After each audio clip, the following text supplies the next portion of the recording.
अस्सलाम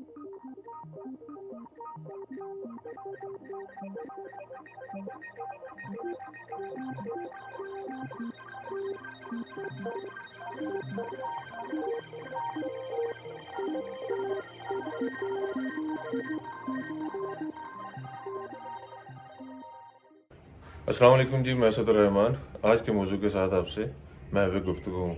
आज जो हम बात करने वाले हैं वो बुनियादी तौर पे जिस चीज़ को मैं लेके चलूँगा वो हमारे उस रवैये के बारे में है जो मुआशरे में सरायत कर चुका है और उसका निकलना बहुत मुश्किल नज़र आता है। लेकिन उसकी वजह यह है कि हम एहतियात नहीं करते अपने बर्ताव में, और वो बर्ताव यह है कि हम बात बात पे कस्में खाते हैं। कसम खाने से माल तो बिक जाता है मगर उसमें बरकत नहीं रहती। ये नबी पाक सल्लल्लाहु अलैहि वसल्लम की एक हदीस का मफहूम है। अगर आप जायज़ कसम भी खाते हैं तो भी वो इतना अच्छा नहीं तस्वर किया जाता।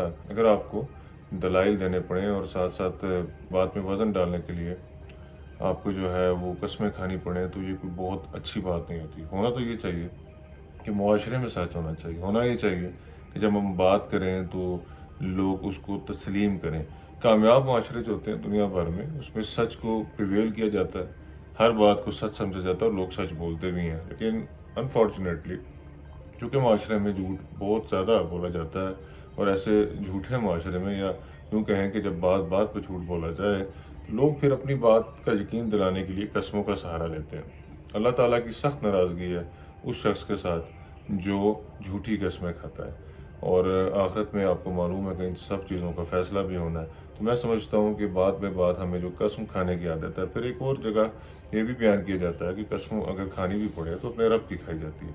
लेकिन हम किसी भी चीज़ की कसम खा लेते हैं, हम सिर्फ यकीन दिलाने के लिए। कई दफ़ा तो ऐसा होता है कि सामने वाले शख्स की कस्में खाना शुरू कर देते हैं, या उससे जुड़ी चीज़ों के बारे में या लोगों के बारे में कस्में खाना शुरू कर देते हैं। तो मेरे ख्याल में इतना इसको आसान समझ लेना पहली ही गलती है जो हर शख्स, या कम अज़ कम वो शख्स जो करता नज़र आता है, तो उसको फिर दुरुस्त कर लेना चाहिए।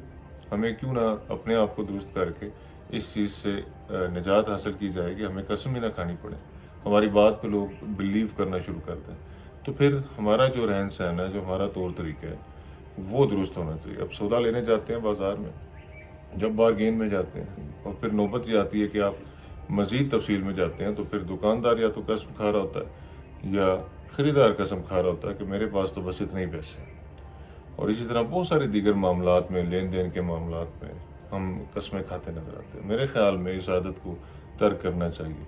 एक अच्छे मुसलमान होने के नाते हमें ये ज़ेब देता है कि हम दीन का मुताला करें, और वो तमाम काम जो दीन हमसे तवक्को करता है, हमें उसमें अमल पैरा होकर अपना और दूसरों का भला करना चाहिए। आज की इस व्लॉग के साथ मैं इस टॉपिक को एंड करता हूँ। उम्मीद है आप अपना बहुत ज़्यादा ख्याल रखेंगे। नेक्स्ट एपिसोड तक के लिए मुझे असद रहमान को दें इजाज़त। अस्सलाम वालेकुम।